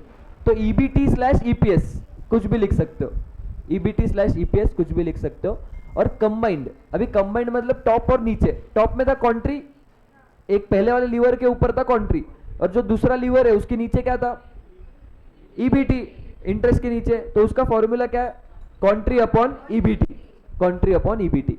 तो कॉन्ट्री अपॉन ईबीटी के थ्रू निकाल सकते हो या इसी का उल्टा, percentage change in EBT upon percentage change in contri, EBT या ईपीएस कोई भी यूज कर सकते हो क्योंकि सेम होता है, ठीक है। और तीसरा फॉर्मूला क्यों बना कंबाइंड लेवरेज का ये समझो, देखो ऑपरेटिंग लेवरेज क्या होता है कॉन्ट्री अपॉन ईबीआईटी, और फाइनेंशियल लेवरेज क्या था उसके ऊपर और नीचे ईबीआईटी अपॉन ईबीटी, इन दोनों को मल्टीप्लाई करोगे ईबीटी या ईबीटी कट हो जाता है, देखो कॉन्ट्री अपॉन ईबीटी, यही तो कंबाइंड लेवरेज होता है, तो इसलिए operating leverage into financial leverage, ये तीसरा फॉर्मूला भी आ गया, operating leverage into financial leverage तुम्हारा कंबाइंड लेवरेज बन जाएगा। इसीलिए कौन सा वाला, वही ना मल्टीप्लीकेशन, यही ना डीओएल इंटू डीएफएल, ये कैसे आया वही बोल रहा हूं। देखो ऑपरेटिंग लेवरेज का फॉर्मूला क्या है कॉन्ट्री अपॉन ईबीआईटी, और फाइनेंशियल लेवरेज का क्या है ईबीआईटी अपॉन ईबीटी, तो ये दोनों को अगर तू मल्टीप्लाई करेगा तो ईबीआईटी ईबीआईटी कट हो जाएगा, बचा क्या कॉन्ट्री अपॉन ईबीटी, यही तो होता है कंबाइंड लेवरेज, है ना। तो operating leverage into financial leverage क्या बन जाएगा कंबाइंड लेवरेज। ये अपने एग्जांपल से चेक कर ले, अपने एग्जांपल से चेक कर लेते हैं। देख अपने एग्जांपल से कंबाइंड लेवरेज कितना आया था, कंट्रीब्यूशन था 5 lakh, contribution upon EBT upon 2 lakh, ये कंबाइंड लेवरेज आया था 2.5, है ना, कंट्रीब्यूशन अपॉन ईबीटी। और ये दूसरी तरीके से भी निकाल सकता है ऑपरेटिंग इनटू फाइनेंशियल लेवरेज, मतलब 1.65 इंटू 1.5, परसेंटेज चेंज वाला। परसेंटेज चेंज यहां से देखा था अपन ने, परसेंटेज चेंज देख अपन निकाल क्या रहे, ऑपरेटिंग लेवरेज मतलब क्या, मेरे एफर्ट्स कितने मल्टीप्लाई हो रहे, तो मेरे एफर्ट्स देख 20% से बढ़ा, सेल्स बढ़ा तो 33% का ईबीआईटी बढ़ गया, तो मेरे एफर्ट्स 1.65 टाइम्स मल्टीप्लाई हो रहे, वो कैसे निकाला तूने, percentage change in EBIT upon percentage change in contri या सेल्स, मतलब 33 अपॉन 20, यही किया तूने, है ना, वही फॉर्मूला है, ठीक है। तो सिंपल ये चार्ट के बेसिस पे तुम याद रख सकते हो, ये टॉपिक में और कोई भी कंसेप्ट नहीं है अलग, बस इतनी ही कंसेप्ट है। एक प्रेफरेंस डिविडेंड का आएगा तब वो बताता हूँ मैं, बस उस केस में थोड़ा चेंज होगा। बाकी इस टॉपिक में कोई भी कंसेप्ट नहीं है, बस क्वेश्चंस प्रैक्टिस करेंगे अपन। आज जाने से पहले एक दो क्वेश्चंस कर लेते हैं ताकि हाँ तुम्हें नोट्स कल तक मिल जाए। कल तो छुट्टी, वैसे परसों मैं तुमको नोट्स दे दूंगा।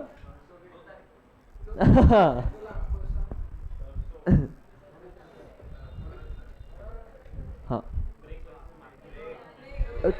क्या नए सीख गए हो? 2 घंटे में कौन सा ब्रेक लगता है तुमको?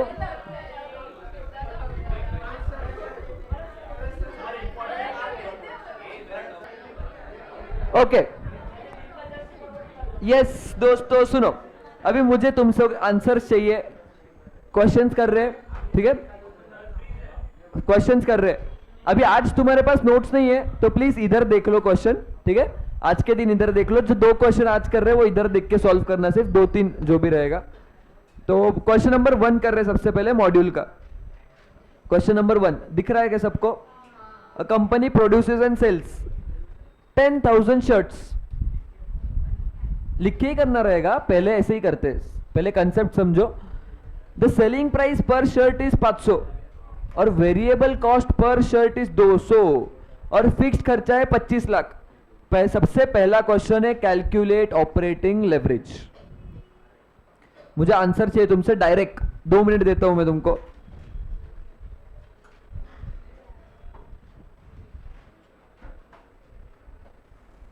खुद से ट्राई करो प्लीज, डोंट डिस्कशन।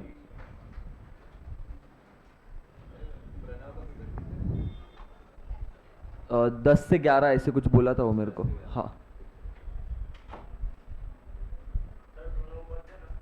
नहीं, वो बोला मैं 1 घंटे में देके आ जाऊंगा। ऑपरेटिंग लेवरेज चाहिए मुझे।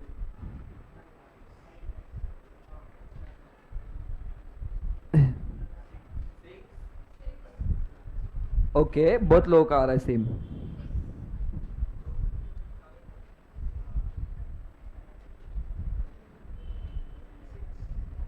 सर किसी का कुछ और आ रहा है?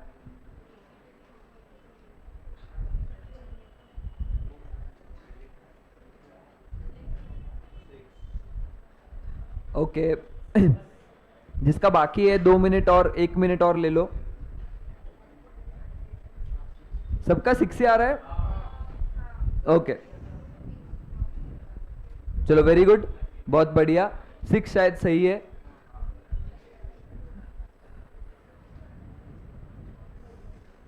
चलो तो अभी इसको लिख लेते हैं अपन। 6 शायद सही है, तुमने ऐसे ही किया होगा। देखो इनकम स्टेटमेंट बनाई होगी सबसे पहले, रेफरेंसिंग दे देना इनकम स्टेटमेंट। ये मॉड्यूल का ही क्वेश्चन नंबर 1 है। इनकम स्टेटमेंट बनाएंगे सबसे पहले, sales minus variable cost. Sales दिया हुआ है अपने को 10,000 शर्ट वो बेचता है, एक शर्ट बेचता है 500 में, तो ये हो गया 50 लाख।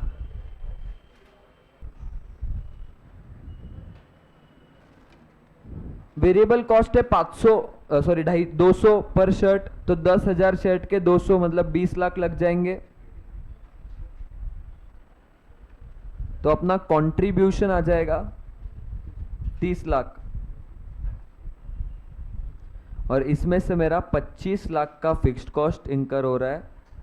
फिक्स्ड कॉस्ट इनकर हो रहा है 25 लाख।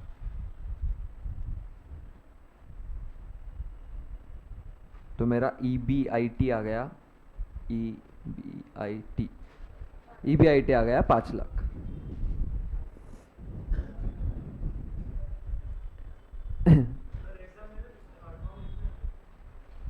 हाँ EBIT का शॉर्ट फॉर्म चल जाता है, क्वेश्चन में भी यूज किया हुआ रहता है, देखो ठीक है। फिर जो पूछा है वो सॉल्व कर लेंगे। पहला वाला पार्ट उन्होंने ऑपरेटिंग लेवरेज पूछा है, ए वाला पार्ट ऑपरेटिंग लेवरेज। फॉर्मूला लिखना जरूरी है। ऑपरेटिंग लेवरेज देखो फॉर्मूला सिंपल है। ऑपरेटिंग लीवर कौन है? अपना फिक्स्ड कॉस्ट। लीवर के ऊपर है कंट्रीब्यूशन, नीचे है EBIT। तो कंट्रीब्यूशन अपॉन EBIT, तो कंट्रीब्यूशन है 30 लाख, EBIT है 5 लाख। 6 बिल्कुल सही था, वेरी गुड। ये 6 का मीनिंग कौन बता सकेगा क्या मेरे को? 6 का मतलब क्या है, बोलना।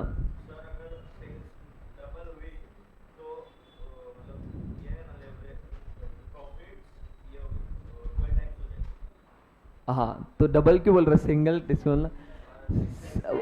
हर 1% इंक्रीज के लिए अपना EBIT 6% से बढ़ेगा, EBIT 6 टाइम्स से बढ़ेगा। ठीक है, ये ऑपरेटिंग लेवरेज का मीनिंग है। ये यहां तक लिख लिया है तुम लोगों ने? ओके, नेक्स्ट क्वेश्चन देखते हैं अभी क्या है। इन्होंने इसमें और एक पूछा है, if sales are up by 10% then compute impact on EBIT। मतलब सेल्स अगर 10% से ऊपर गया है तो EBIT कितने परसेंट से बड़ा होगा? 60%, है ना। अभी इसमें फिर से इनकम स्टेटमेंट बनाने की जरूरत है क्या? नहीं। इसके लिए अपन क्या कैसे लिखेंगे इसको, देखो बी वाला पार्ट अपना दूसरा फॉर्मूला यूज करके लिखेंगे, operating leverage equals to percentage change in EBIT upon percentage change in sales. ये मुझे पता है, ऑलरेडी ये 6 था। परसेंटेज चेंज इन EBIT उन्होंने पूछा है, और परसेंटेज चेंज इन सेल्स उन्होंने दिया हुआ है 10%। Therefore percentage change in EBIT होगा 60।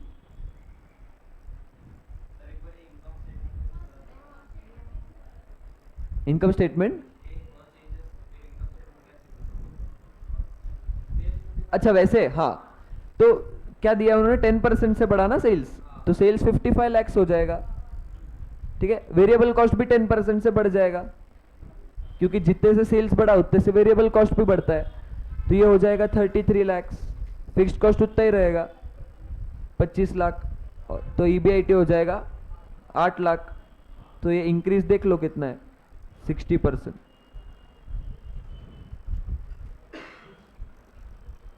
ये इनकम स्टेटमेंट से बनाया, लेकिन पूरा बनाने की जरूरत नहीं पड़ेगी फिर से। क्या क्या? हाँ, इसका देखो बहुत सिंपल है। अपना ऑपरेटिंग लेवरेज कौन है, लीवर कौन है, फिक्स्ड कॉस्ट। फिक्स्ड कॉस्ट के ऊपर कंट्रीब्यूशन, नीचे EBIT। तो कंट्रीब्यूशन अपॉन EBIT फॉर्मूला है। जब परसेंटेज चेंज का करना है तो इसी का उल्टा। ठीक है, परसेंटेज चेंज इन EBIT ऊपर, परसेंटेज चेंज इन कॉन्ट्री नीचे, कॉन्ट्री या सेल्स। नहीं, वो पूछा ही नहीं ना, या पूछा है? नहीं, सिर्फ इम्पैक्ट पूछा है ना। नहीं, इतना ही लिखना है।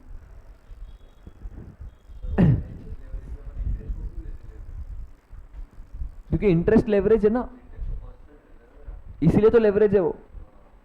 फिक्स कॉस्ट क्यों लेवरेज है, वो कांस्टेंट है।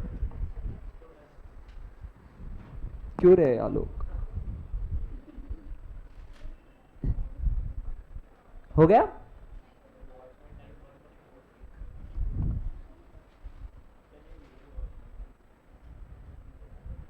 नहीं लिए से?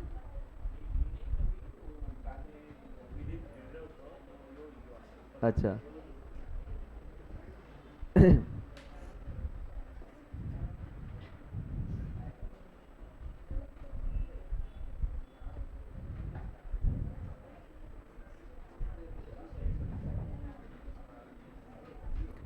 हुआ? हुआ क्या? चलो लास्ट क्वेश्चन आज का।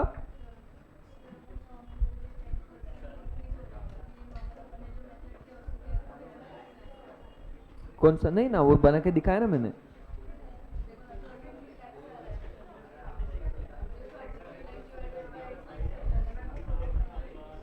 अरे इंक्रीज का परसेंट देख रहे हैं, इंक्रीज 5 लाख से 8 लाख हुआ ना, 80% से बढ़ा ना, सॉरी 60%।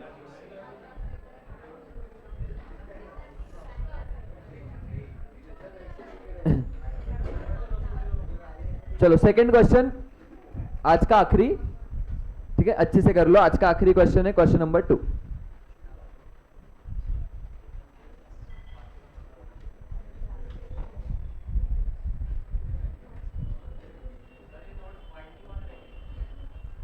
तुम्हें जैसे चाहिए वैसे देता हूं, कैसे चाहिए बोलो।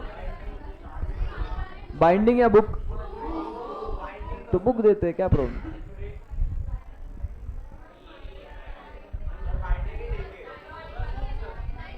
कितने लोगों को बाइंडिंग चाहिए?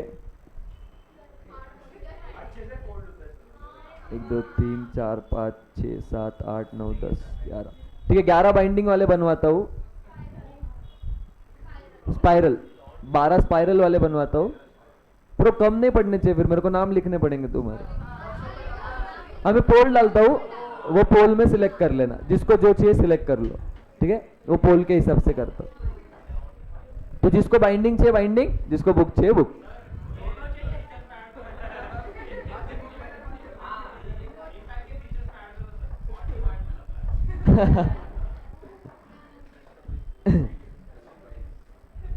चलो क्वेश्चन नंबर 2, आज का लास्ट क्वेश्चन।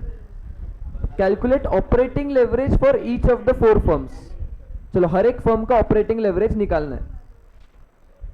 हर एक फर्म का ऑपरेटिंग लेवरेज निकालना है। तो हर एक फर्म का अपने को क्या लगेगा? कंट्रीब्यूशन और ईबीआईटी। तो हर एक फर्म का कंट्रीब्यूशन और ईबीआईटी निकालना है। इसको इजी तरीका 4 कॉलम बना लेंगे। ठीक है, 4 कॉलम में चारों का करेंगे, ए बी सी और डी। चारों फर्म का सेल्स लिख लो पहले, माइनस चारों फर्म का वेरिएबल कॉस्ट। चलो खुद से करो, फिर कंट्रीब्यूशन आएगा। दिख रहा है क्या क्वेश्चन?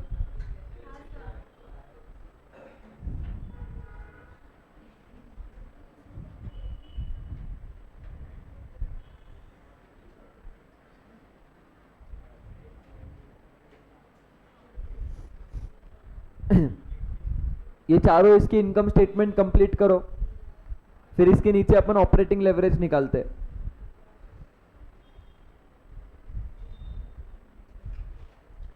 एक फर्म का मैं कर लेता हूं, 20 का सेलिंग यूनिट है। कितने यूनिट्स बेचे नीचे दिया हुआ है, assume number of unit sold is 5000। तो 5000 इंटू 20 1 लाख, 5000 इंटू 6 30,000 का वेरिएबल कॉस्ट। कंट्रीब्यूशन आ रहा है 70, इसका फिक्स्ड कॉस्ट है 60, तो ईबीआईटी आ जाएगा 10। और इसी के नीचे मैं ऑपरेटिंग लेवरेज निकाल लूंगा। ऑपरेटिंग लेवरेज, इसका फॉर्मूला ब्रैकेट में दे देंगे, कंट्रीब्यूशन अपॉन ईबीआईटी। तो वो निकल के आएगा 70/10 7। देखो पहले फर्म का मैंने किया है, बचे हुए का तुमको ट्राई करना है। देखो ऐसा सॉल्व करना है। क्वेश्चन दिखा देता हूं मैं इसके बाद। हाँ, इसके बाद क्वेश्चन दिखा देता हूं, ये देख लो, सिर्फ ऐसे इसमें लिख लो नीचे ऑपरेटिंग लेवरेज, उसका फॉर्मूला। ठीक है, ऐसे वे में तुमको लिखना है। क्वेश्चन देख लो अभी।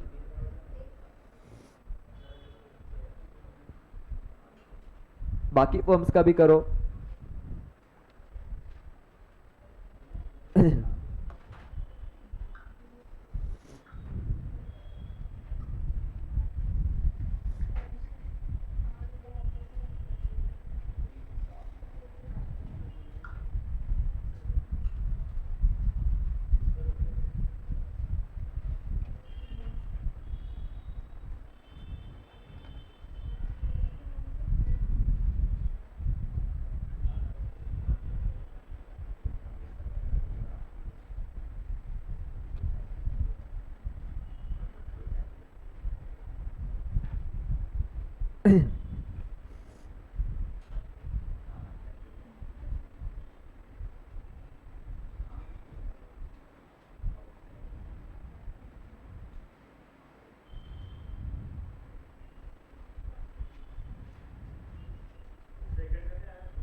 मैं सबका साथ में कर रहा हूँ एक्चुअली। 2 मिनट। 40, हाँ 2 आ रहा है।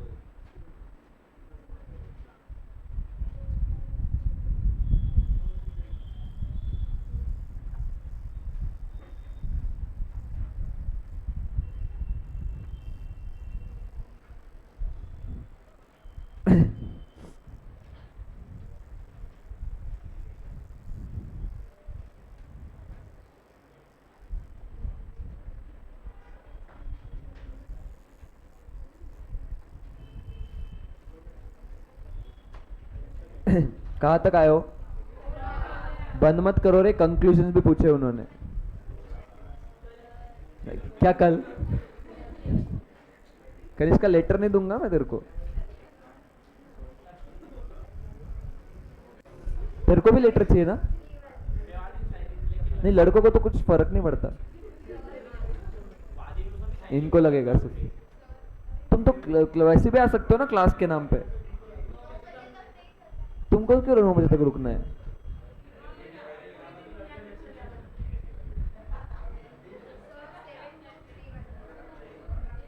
सेवन टू थ्री वन आया। ऑपरेटिंग लेवरेज चेक कर लो, देखो ऐसे आना चाहिए सबका।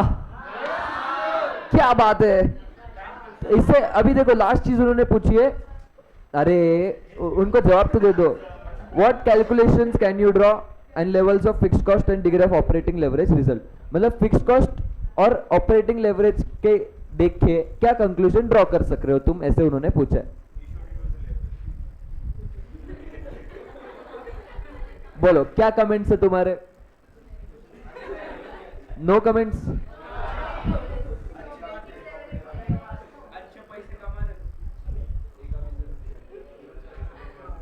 बोलो ना, कोई तो कमेंट दो। दो कमेंट्स क्या हो सकते हैं इसमें? अभी डी वाला चेक करना, डी का ऑपरेटिंग लेवरेज 1 आया, मतलब कोई बेनिफिट ही नहीं है। तो क्यों? क्योंकि फिक्स्ड कॉस्ट नहीं है। तो एक कंक्लूजन में ये बोल सकता हूं कि फिक्स्ड कॉस्ट नहीं तो लेवरेज नहीं, ठीक है। और दूसरा, ए का लेवरेज सबसे ज्यादा है, क्यों? क्योंकि उसका फिक्स्ड कॉस्ट सबसे ज्यादा है। सबसे ज्यादा मतलब इसके कंपेयर में, कंट्रीब्यूशन के कंपेयर में, कंट्रीब्यूशन के कंपेयर में सबसे ज्यादा फिक्स्ड कॉस्ट ए का है, क्योंकि 70,000 कमाता है, 60,000 पे कर देता है, तो लेवरेज सबसे ज्यादा उसका है। तो ये कंक्लूजन लिखने हैं बस।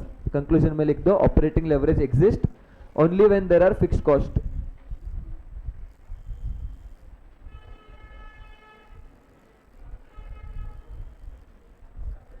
Only when there are fixed cost.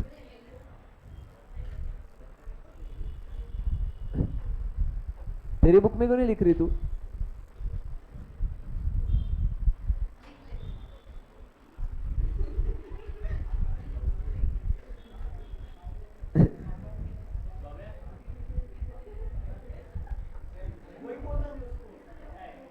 In case of firm D, there is no leverage,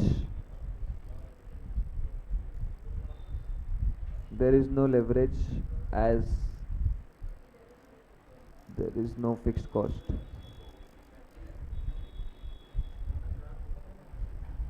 In case of firm A,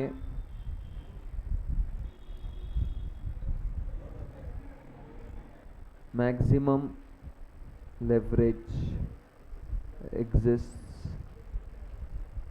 as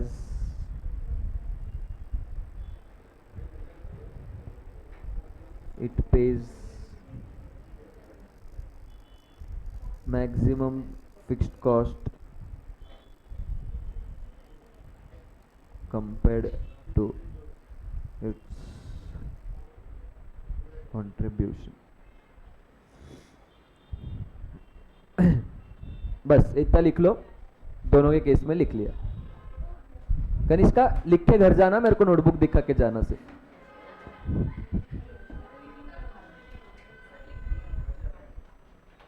ठीक है, आराम से लिख लो। मिलते हैं परसों। और मैं पोल डालता हूँ, सिर्फ जिसको बाइंडिंग चाहिए और जिसको ये चाहिए सिलेक्ट कर लो, तुम्हारे हिसाब से मैं वैसे प्रिंट कर दूंगा।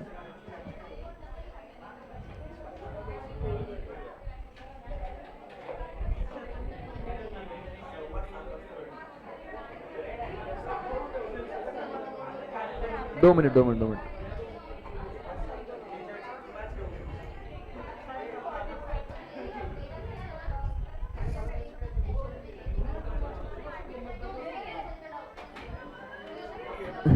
सिलेक्ट कर लो।